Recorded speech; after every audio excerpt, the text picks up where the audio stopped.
Miss Willow, are you executive producer today? Say yes, Mom, yes. All right, Miss Chrissy Ann, what are you going to do today? How are you going to help Mama? Chrissy. Hello, and welcome back to Women for Wealth.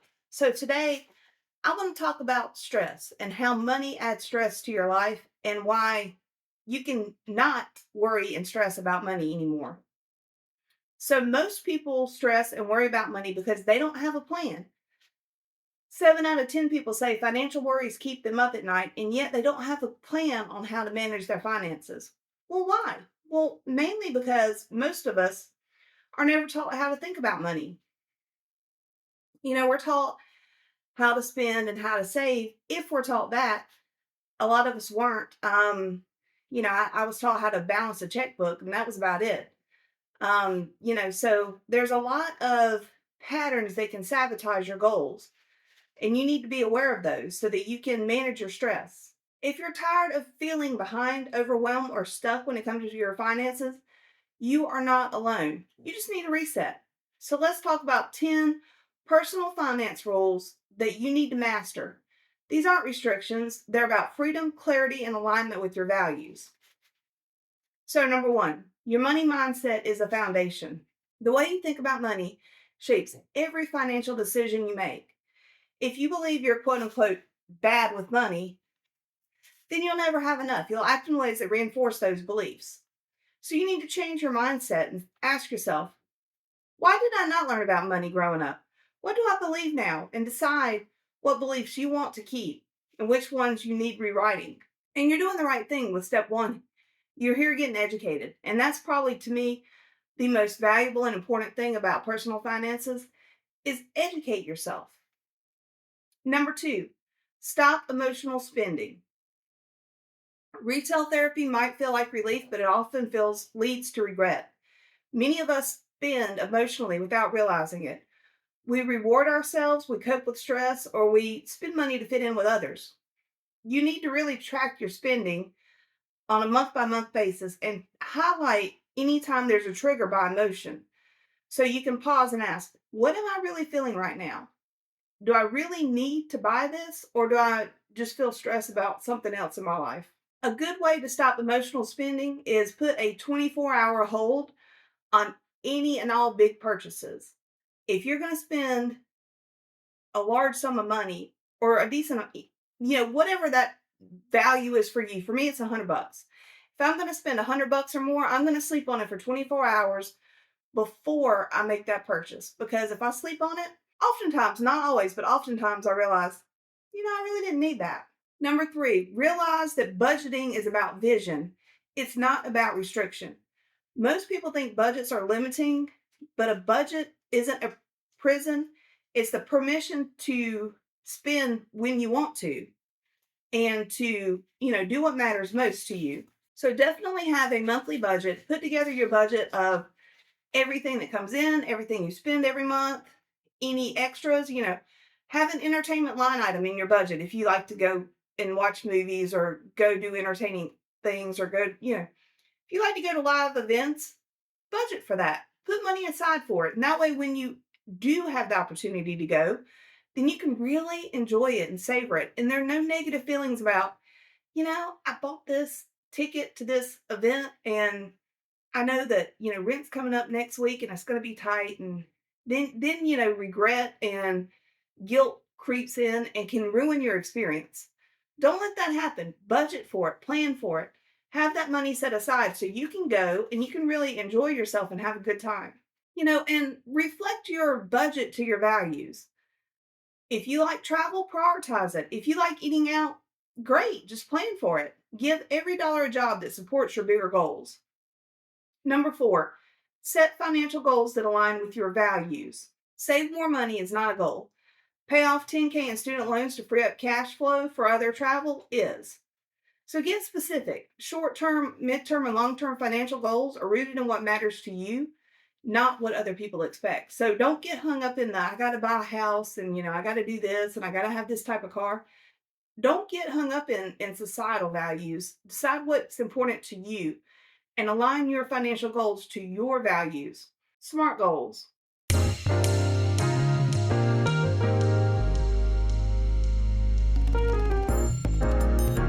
Number five, learn the difference between hustle and purpose. Hustle culture tells you to work nonstop. You don't want to hustle all your life. You want to have a purpose. A purpose driven income is sustainable. It's not just about earning more money, it's about earning in alignment with your values and lifestyles. So ask yourself, is this income stream draining or fulfilling? Do you enjoy it? Does it support the lifestyle that you want, or is it just time consuming and a time sink? If what you're doing doesn't bring you positive emotions, don't do it. Don't hustle just to hustle. Have purpose driven desire and purpose driven income. Number six, use tech to automate good habits. Automation removes the constant need for willpower. The less you have to think about saving, investing, or tracking, the better. So set up automatic transfers for savings and investments. Use budgeting apps. There are several of them out there. Monarch, Rocket Money, YNAB. You also have Smart Money by Dave Ramsey. If you need a little bit of extra help, use some of those budgeting apps. If you don't want to use an app, I use a spreadsheet. Whatever works for you. I remember years and years and years ago, my aunt, she was old school. She had like graph paper and she liked to put everything pen to pencil. It worked for her. So whatever works for you is what you should do. Number seven, know your financial triggers. We all have habits that lead to unnecessary spending. Maybe it's boredom. Maybe it's seeing influencers post new clothes every day. Identify the patterns that help you regain control. So, one way to do this is maybe keep a trigger journal for 1 week. So, for 1 week, jot down what happened right before you made an impulsive purchase. Look for those patterns and then plan to interrupt them. So, for example, if you're someone who is easily swayed by marketing, maybe you don't go to Facebook every day. Maybe you don't go to whatever social media you typically use. And that way you're not bombarded with those marketing ads. Number eight, emergency funds are non negotiable. I've said it before, I'll say it again. Murphy's Law will camp out in your spare bedroom from time to time. You know he's going to do it. Be prepared for him, be ready. Financial peace comes from knowing that you can handle the unexpected. An emergency fund is a safety net. It helps you to sleep good at night, not stress, not be worried. So, what I recommend is if you're under 20, you need to have $1,000 in a savings account. In your 20s, you need to have 3 to 6 months of expenses in a savings account. In your 30s and beyond, you need to have 6 to 9 months. Put it in a high yield savings account and don't touch it for anything else other than emergencies. Not wants, but needs, things that you need. And then when you use that money, don't feel bad about it because that's what you got it set aside for. It is a savings, it's a safety net. And when you use that money, refill it. Make it a priority to say, okay, I had to use X amount of money from my emergency savings account because I got a flat tire. And then I'm going to take $100 every paycheck and put back in that savings account until I totally refund it. Be mindful about these things. Number nine, invest early, even if it's small. Time is your biggest asset when it comes to building wealth. Even $25 a month can grow into something significant with the power of compound interest. So don't wait. Go ahead and open a Roth IRA or start with a robo advisor. Don't wait until you make more money to start investing. Start investing as early as possible, even if it's small. Whatever it is, you need to start investing. I've said it before, I'll say it again. If your company has 401k matching, you should be getting that full match. Number 10, financial wellness is a lifelong practice. You're not going to be perfect. Nobody's perfect. You just need to be intentional.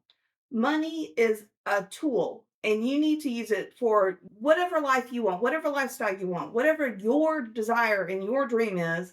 You want to use money as a tool to get that lifestyle. It's personal, it's not the same for everybody. And you know what? When you align it with your values and your purpose, amazing things can happen. One thing to consider is schedule a money date with yourself. Once a month, go over your budget, your goals, celebrate wins, and adjust things that aren't working.